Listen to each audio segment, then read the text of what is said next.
let's see, I already have a chart set up here with some moving averages. So this is kind of a multi-moving average kind of question here. And I have a screenshot. So let me pull the screenshot up. There we go.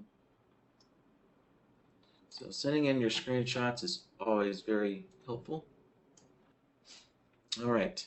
And this screenshot looks like they were using Jing or Snagit, which has these little text boxes and arrows, so it makes it it's pretty easy to annotate your screenshots using Jing or Snagit. So there's some other good screenshot software out there as well. One called PicPic. So all right, so fairly simple kind of system here.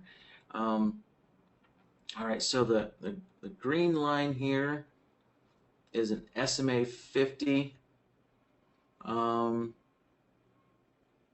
And let's see, the orange line is the Donchian channel, 14 period. And let's see, the white line, which is hugging price here really close, is an SMA 5. All right, so we have an SMA 5. The green is an SMA 50, and then a Donchian 14 period. All right, so so we're looking for the faster SMA 5 to cross above or below the Donchian midline. All right, so the orange is the Donchian midline. We're ignoring the channel lines for the Donchian. So we're looking for, right, once again, the SMA 5 to cross the Donchian midline, and it needs to be above the SMA 50, right? So this SMA 50, the green line, is acting as your trend filter. All right, so there we go. Long when SMA 5 crosses Donchian midline above 50, and short when the SMA 5 crosses the Donchian 14 below the SMA 50. All right, so fairly straightforward. So, all right, on my chart, the dashed white line is our SMA 50, and the solid white line is the SMA 5, and we have the Donchian channel there. And let's see, I'll switch over to some Ranko bars. So let me switch my chart over. And let's see, trying to match up these bars here. Okay. I think they're going to look something like this. Let's see. All right. Yeah, I think that's close enough. Let's kind of zoom in here. And let's pinpoint a couple of signals. So there we go. So that should be one. And let's find another one.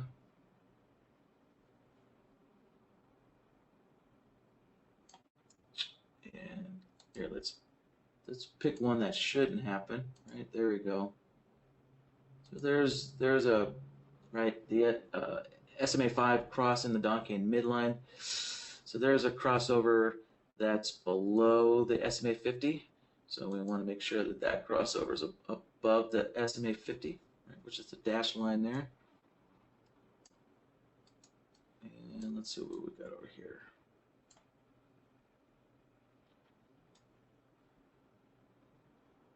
And there's another one. All right, so there's a short signal there. So,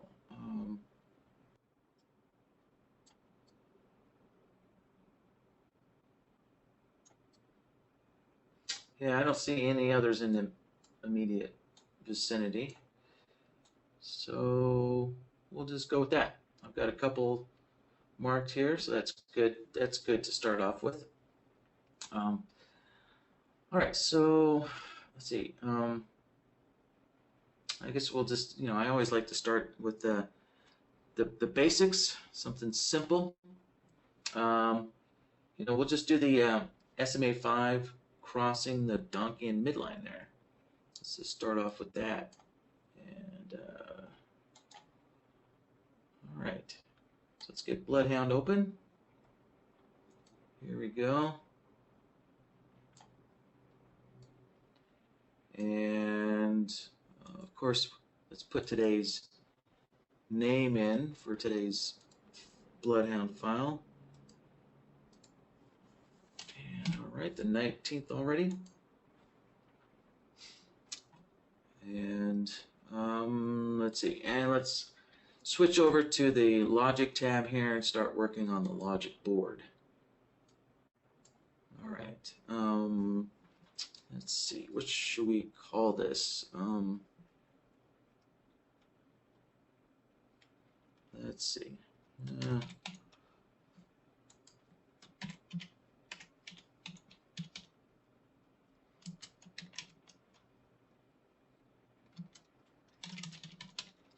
All right, I'll just call it a multi-moving average system for now. Okay, so the first thing we're going to grab is a crossover solver, right? So we can look for basically, I guess, what you would call the trade trigger, which the trade trigger would be when our SMA, our white SMA, crosses the Donchian midline. Right, that's really right there. That is that crossover. Let's grab an arrow here. So that crossover, that really is what triggers the trade. And the SMA 50 is just a trend filter, right? So we're going to build the trade trigger there, that crossover. So that's the easy part there. So let's connect our crossover solver up, and let's give this a name. So let's see, we're dealing with the SMA 5 crossing over the Donchian midline.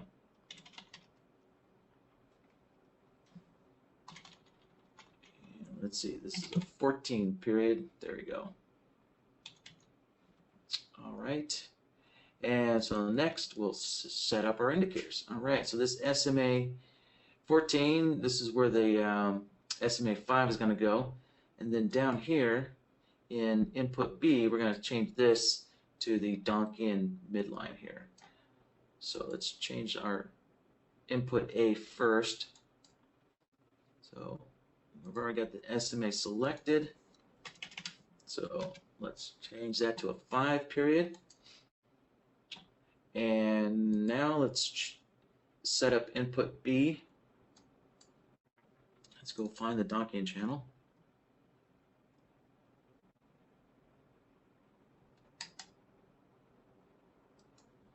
There we go. And it defaults to a 14 period, so we're good there. And we want to use the midline or the mean. So, and that's already selected by default because the mean is the plot on top, so we're good there. And that part is done. So if we look at the chart, all right, we can see all of our crossovers like so.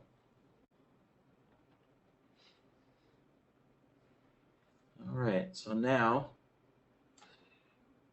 we want to filter out a bunch of these signals here, right? So we don't want any short crossovers above our SMA 50. We only want these short crossovers below the SMA 50 there. Right, so yeah, so this long crossover is below the SMA 50, so we want to get rid of that. And we want to get rid of this short crossover because it's above the SMA 50. And it looks like, oh, actually it looks like we have a short. Yeah, we have a valid short there. So there we go, that short is valid because it's below the SMA 50. And so we want to get rid of those long crossovers as well. And I'll just mark one of them here. Okay. All right, so yeah, let's start setting that up. So let's see. So what we can do is we want to make sure that the crossover is above or below our SMA 50. So really what we're doing is we're looking at the SMA 5 and asking ourselves, is it above or below the SMA 50? Right? Because you can't actually measure the crossover point. So we can see the crossover point because because the plots are showing as lines, so we can visually see the crossover, but there's no method in NinjaTrader to actually calculate the exact price where the lines actually cross. The only data that we have access to in NinjaTrader is the price of the actual plot. So we can look at the SMA 5 plot and see what the price is of the SMA, but we can't see the price of the actual two lines crossing each other at that crossover point. So we're just going to have to look at the SMA 5 plot and the Donchian channel midline plot and look at those price values and compare them to our SMA 50 and make sure that both the SMA 5 and the Donchian price values are above the SMA 50, or make sure that they're both below the SMA 50. So there you go. That's how we're going to do that. So we're going to do a couple of comparisons. So we'll compare the SMA 5 to the SMA 50, and we'll compare the Donchian midline to the SMA 50. All right, so let's shrink up our chart a little bit.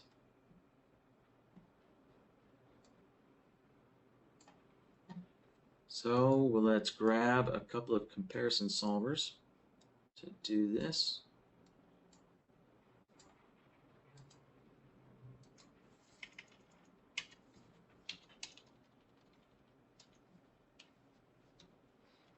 And let's give this a name.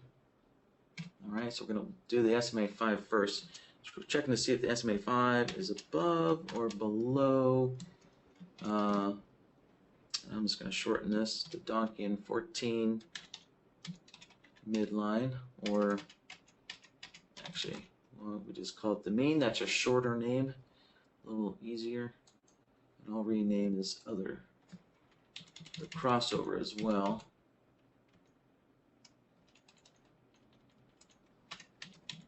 We'll call it the mean over K.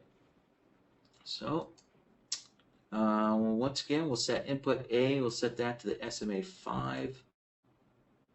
So all we need to do is change the period to 5, and our SMA plot is already selected for us, so we're good there. And then down here in input B, we'll set this to the Donchian, I'm sorry, not the Donchian channel, actually the SMA 50, that's right. The SMA 50. And let's take a look real quick. So here we can see when the SMA 5, which is the solid white line, is above the SMA 50, right? We're given basically a long filter, so we can only take long trades. And then if the SMA5 crosses and is below the SMA 50, we generate a short filter down here. So pretty simple, just the SMA 5 below the SMA 50 or the SMA 5 above the SMA 50. All right, so we're going to do the same thing now with the Donchian midline. We'll compare the Donchian midline there to the SMA 50. So I can take a little shortcut here. So I've got one solver built, and now all I need to do is just swap out the SMA 5 for the Donchian mean line. So what I can do is I can go to my solver tab, use the copy button there, copy that solver, and I'll change, actually, hold on, let me go and fix the name here. I kind of made a mistake on the name there. So there we go, SMA 50. And so I want to take the Donchian mean line, and that's comparing the Donchian mean line to the SMA 50. There we go. All right, now that name's correct. And so now we just need to swap out the SMA 5 for the Donchian mean line. Let's go do that. There's the Donchian channel. And it's period 14 by default, so we're good there. And the mean line is selected for us by default, so we're good there. And all right, so there's our new solver. So let's go put it on the board. So we'll go back to the logic board here, go to our solver list, and there's our new solver right there. And let's just connect that up. Let's take a look. And okay, right there we can see the orange line has crossed the SMA 50. All right, there's our two crossover points. There you go. When the Donchian mean line is below the SMA 50, right, we've got a short output for a short filter. And when the mean line is above the SMA 50, we have this long output to create a long filter. And so basically these are our two filters right here. And then this crossover is the actual trade trigger. So now let's connect these together. Let's grab an AND node. So right now this AND node with these two comparison solvers, right? This is basically our trade, our direction filter. Yeah, it's our trade filter or our directional filter. So there we go. So now we get a long output when both the SMA 5 and the Donchian midline is above the 50. And then these black areas where there's no output, that's because one of the moving average is above and the other moving average is below. So we have some areas where there's no trade signals like that. All right, so anyways, that's our directional filter. And the last thing we need to do is just take our trade signal and also just connect it into that AND node. And there we go.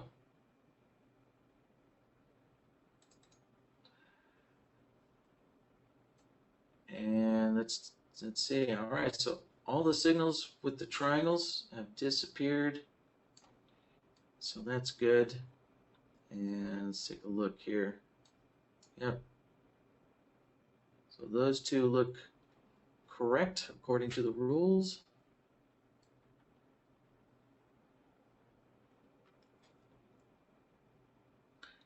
So we're just going to scan through the chart here and see if there's any others. All right, and there's a couple of valid signals there.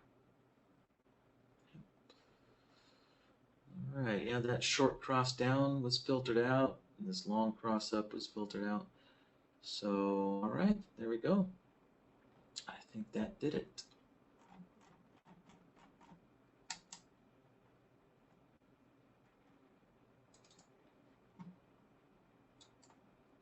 All right, I'll just leave that up there for a moment. And all right, let's see. I don't see any questions showing up on the questions board. So let's see. I do have another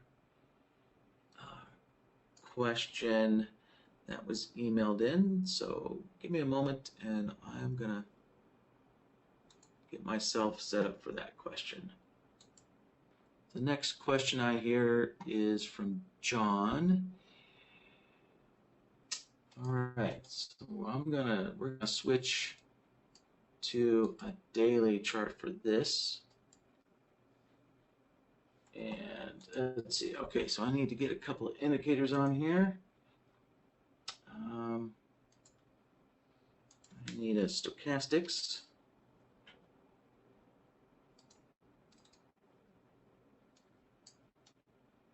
And we're using both the K and the D. So let me turn the D on.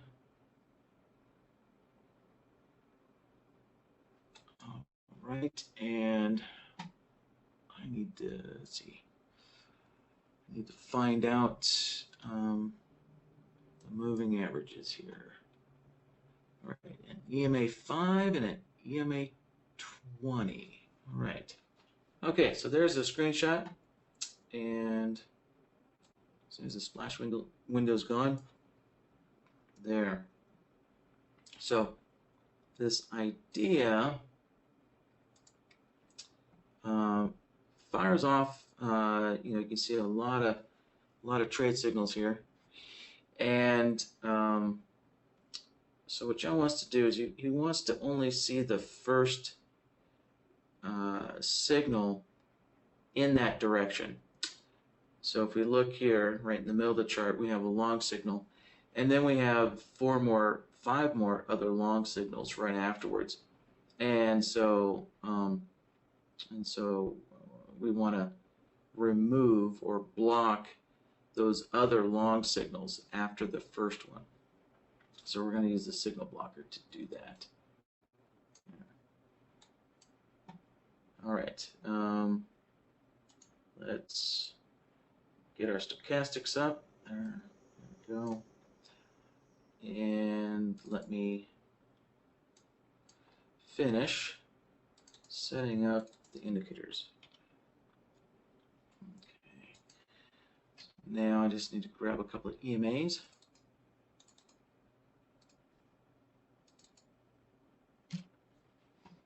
All right, we have an EMA 5, and the other one, I believe, was an EMA 20. Let's see, let me just double check here. Yes, an EMA 20. And I'll make the EMA 20 dashed. All right. There we go.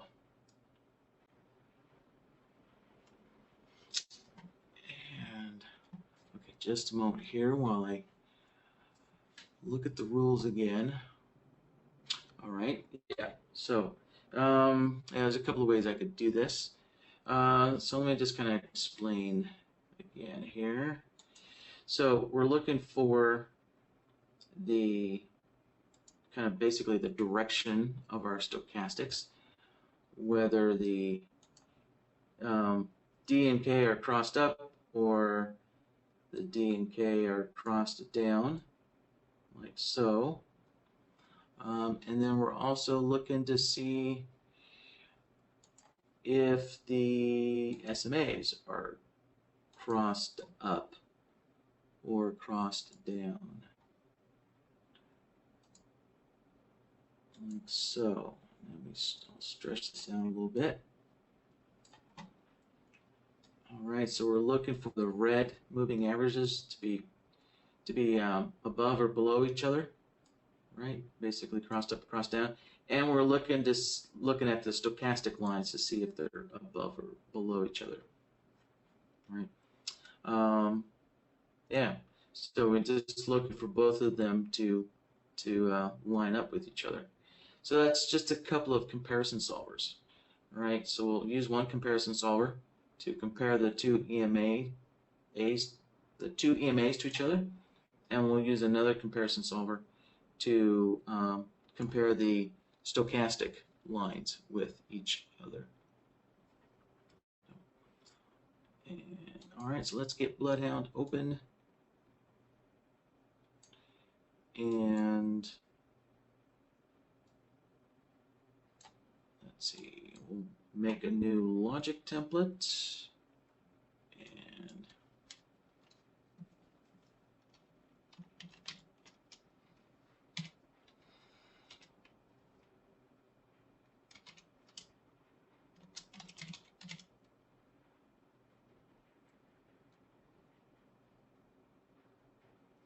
all right, well, I don't know what to call this, so I'll just leave it like that. And so let's grab a couple of comparison solvers now.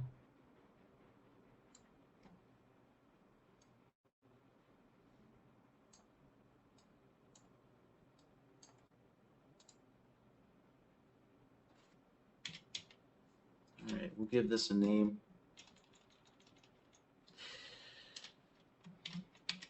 All right, so we're checking to see if the EMA 5 is above or below the EMA 20. And yep, that's right. All right, let's plug these indicators in here. So the EMA 5 will go in up top here in the input A.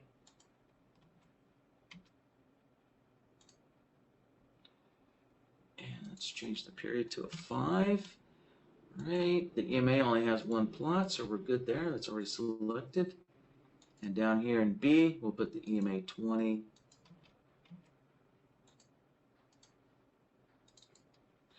Change that period.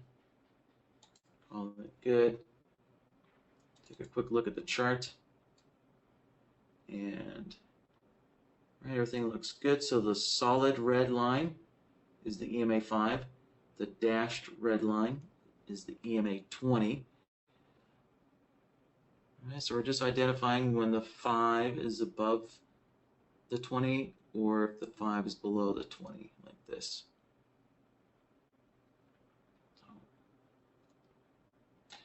All right, next we'll work on the stochastics. So let's grab another comparison solver. And, oh, hold on. Let me change the period settings for the stochastics. And, yep, 383. All right. And I'll move my arrows here a little bit.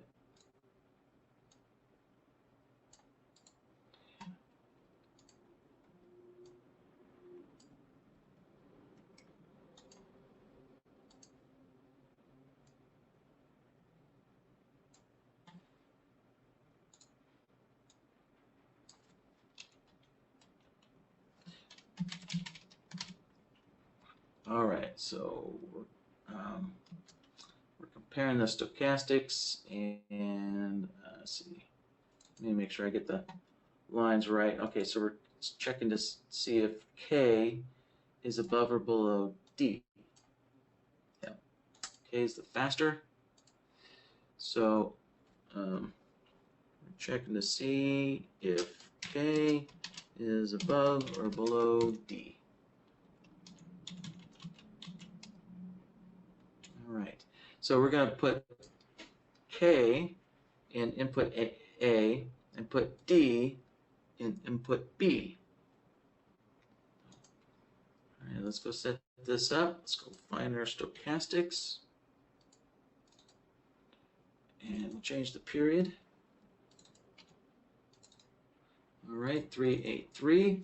And so we wanted K first. So K is going to go in first, and we'll select K. All right, so we have plot K set up first and for input A here above. And now our second input, we'll set that to Stochastics D.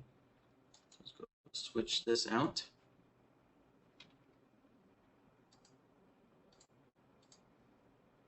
And let's change those periods. There we go. All right, and D is on top here, so that's already selected for us.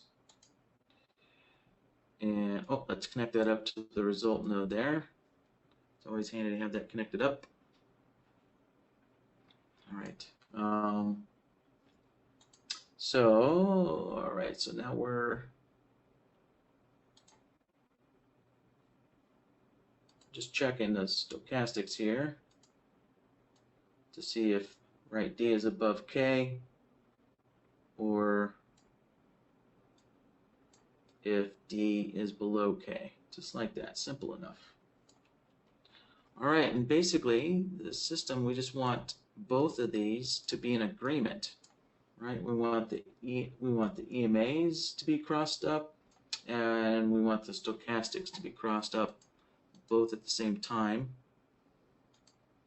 So we just need an AND node, like so. Now, I did build this a little differently than John's screenshot. But essentially, what this is telling us is when the stochastics and the EMAs are in agreement with each other, like so.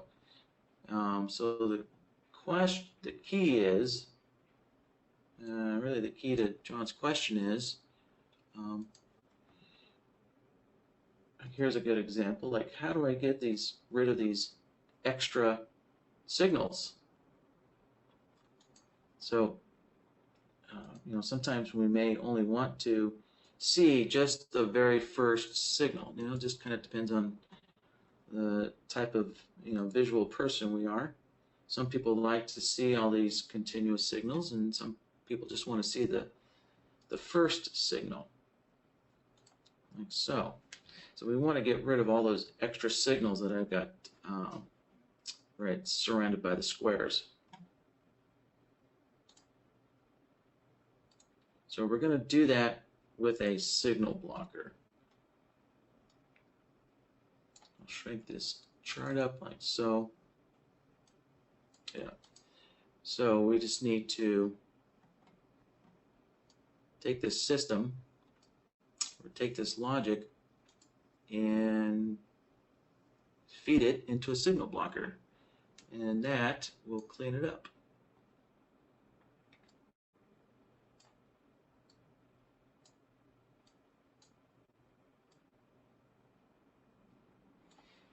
And pretty much the default settings almost work for us. If we look, we're getting close, but we can see that we're still getting a bunch of same signals in a row, especially like over here, right? So I've got the first long signal, and then what happens is 5 bars later I get another long signal, 5 bars later I get another long signal, and that's because our block signals 4 is set to 5 bars. So if I increase this, say to 50, then that should clean things up a lot. That's if 50 bars is enough.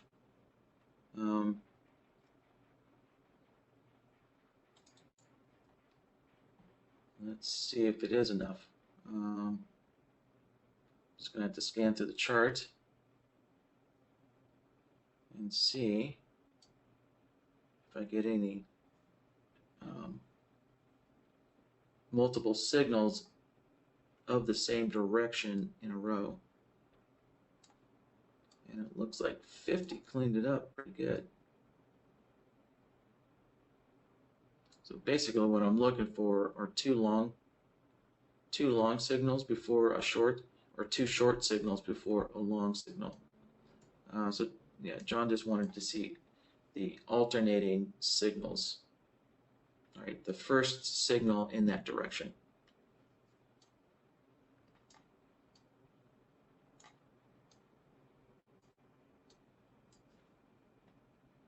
And it looks like 50 works fine, at least for the YM it works fine. You know, if we switch over to the ES, we might get something different. And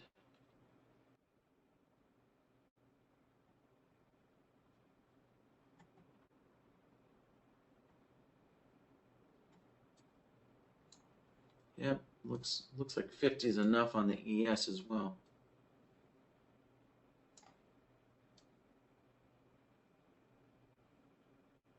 Yeah, all right.